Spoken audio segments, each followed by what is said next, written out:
किसके पापा? आर्यन के हम नहीं ना बोल हम कि आप लड़कियों के बारे में बात करते हो तो आपकी बेइज्जती होती, मेरे को सहन नहीं होती है। कैसी बात? जैसे आप कहते हो लड़कियों की कि ऐसी है वैसी है, ये बात करते हो, आपकी लिविन में ना रहो। हाँ। लड़का लड़की दोनों। बहुत बेइज्जती होती, मेरे को बहुत खराब लगता है। अब देखो मैया, ऐसा है कि जो गलत है उसे गलत तो बोला जाएगा।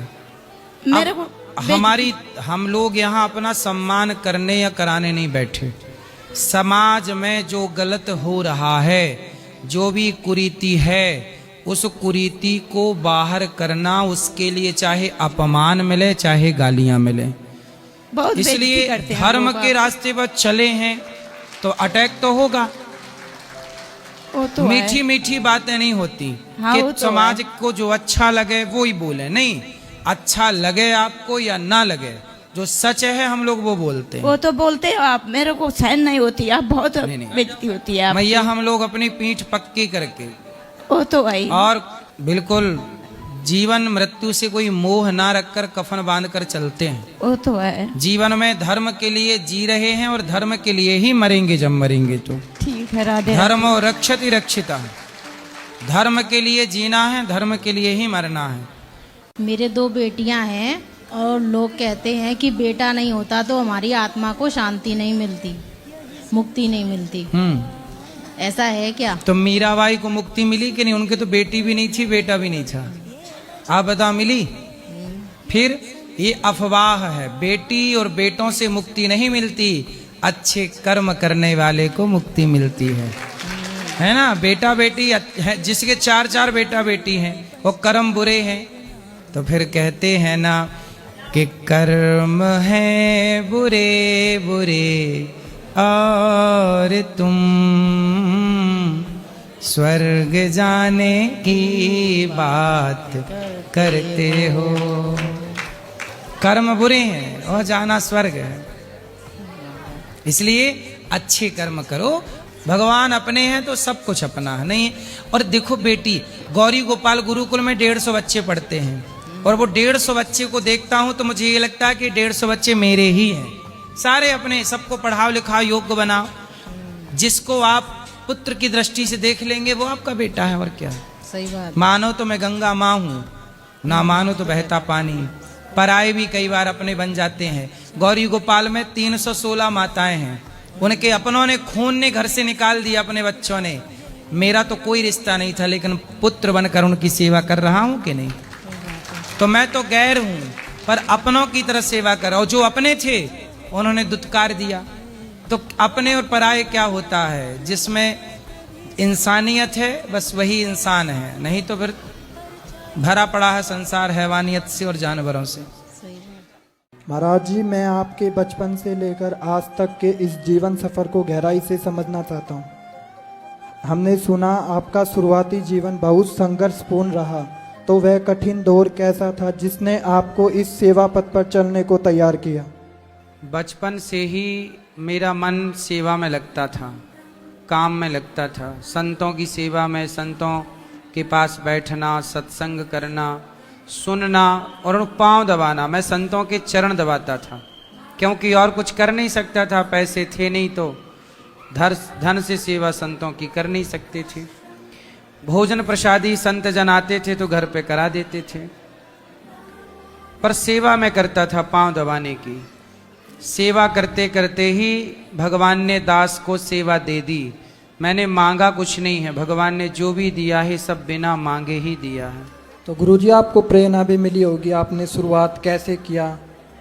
मैंने कुछ भी नहीं सेवा किया। कर रहे हैं। मैं इस प्रश्न का क्या उत्तर दूं? मैंने कुछ भी नहीं किया। अच्छा बताओ, वृंदावन धाम क्या व्यक्ति अपनी मर्जी से आता है कि बिहारी जी की मर्जी से? वो तो बिहारी जी की मर्जी होती है, बुलाते जब। तो फिर जब उन्होंने बुलाया तो दास अनिरुद्ध आया, उन्होंने बसाया तो दास बसा। उन्होंने सेवा, उनकी मर्जी के बिना यहाँ पत्ता नहीं हिलता। तो यहाँ जितनी सेवा हो रही है वो मेरी मर्जी से नहीं, भगवान की ही मर्जी से हो रही है। इसलिए मैं ये नहीं कह सकता कि मैंने किया, मैंने नहीं किया, भगवान ने शरीर से ये काम करवाया है। राधे राधे, जय गौरी गोपाल। ये हमारी माँ हैं और 5 साल से ये मैया यहाँ हैं। अब ये मैया बिल्कुल बिस्तर पर आ गई हैं। इनके बेटे को हमने फ़ोन लगाया कल कि अब आपकी माँ बिल्कुल बिस्तर पे हैं और उठना बैठना का बेटा बनकर इन माँओं की सेवा करता है। हमें तो ये माँ बोझ नहीं लगती। आपसे भिक्षा मांग मांग कर इन माँओं की हम सेवा करते ही हैं, आगे भी करते रहेंगे। परंतु पुत्र अपने अपने कर्तव्य याद रखें। हर पुत्र से मेरी प्रार्थना है। गुरुजी, आपको जब से देख रहा हूँ इतने सुंदर हो आप, मन ही नहीं हट रहा है आपसे। खुश रहिए। गुरुजी राधे राधे। जी मेरा आपके चरणों में कोटि कोटि प्रणाम। खुश रहिए। गुरुजी, मुझे ना आपसे एक क्वेश्चन पूछना है। जब निधि वन में राधा कान्हा जी रास रचाते हैं तब उसको देख क्यों नहीं पाते? कोई अंधा हो जाता है, कोई मर जाता है, ऐसा क्यों होता है? सूर्य भगवान की ओर आंखें करेंगे तो आप सूर्य भगवान को देख पाओगे? थोड़ा बहुत देख पाएंगे। अच्छा, सूर्य भगवान को आप देखने का प्रयास करेंगे तो आपकी आंखें खराब हो जाएंगी। यदि लंबे टाइम सूर्य भगवान की ओर नजरें करेंगे ना तो आंखें सह ना पाएंगी। सूर्य भगवान में इतना प्रकाश है तो भगवान में तो कोटि सूर्य समप्रभा, करोड़ों सूर्य का प्रकाश है। उनका तेज एक सामान्य व्यक्ति कैसे बर्दाश्त कर सकता है? तो गुरुजी, वैसे हम अंधे हो सकते हैं पर मर क्यों जाते हैं? बहुत से लोग बोलते हैं मर नहीं जाते बेटा, मर नहीं जाते। एक्चुअली जब भगवान को पा गए तो वो व्यक्ति भगवान में लीन हो जाता, फिर जगत के मतलब का नहीं रह जाता। इसलिए उसकी अंतरात्मा भगवान को पाकर भगवान में मिल जाती है। और गुरुजी, मेरा आपसे एक और क्वेश्चन है। जो इंसान हमेशा सच बोलता है उसकी तरफ कोई क्यों नहीं रहता है, और जो झूठ बोलता है उसकी तरफ लोग ज्यादा रहते हैं? कोई बात नहीं, सच की तरफ भगवान रहते हैं, झूठ की तरफ संसार रहता है। इसलिए संसार एक तरफ और भगवान एक तरफ। किसकी जीत होगी? सच की। फिर भरोसा रखिए, जीत सच की ही होगी। राधे राधे गुरुजी। राधे राधे। महाराज जी, मैं आपको 4-5 सपाटे मार के दिखाना चाहता हूँ। हाँ, दिखाओ। और मेरी ये यात्रा मांस मदिरा मुक्त और गाय माता को राष्ट्रमाता का दर्जा दिलाने के लिए है। सरकार से यही मांग। सही है, सही है। गौ माता की।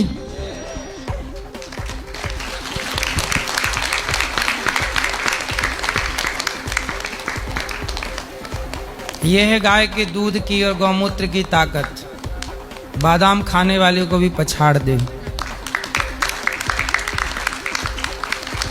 सही है, बढ़िया बढ़िया, खुश रहो।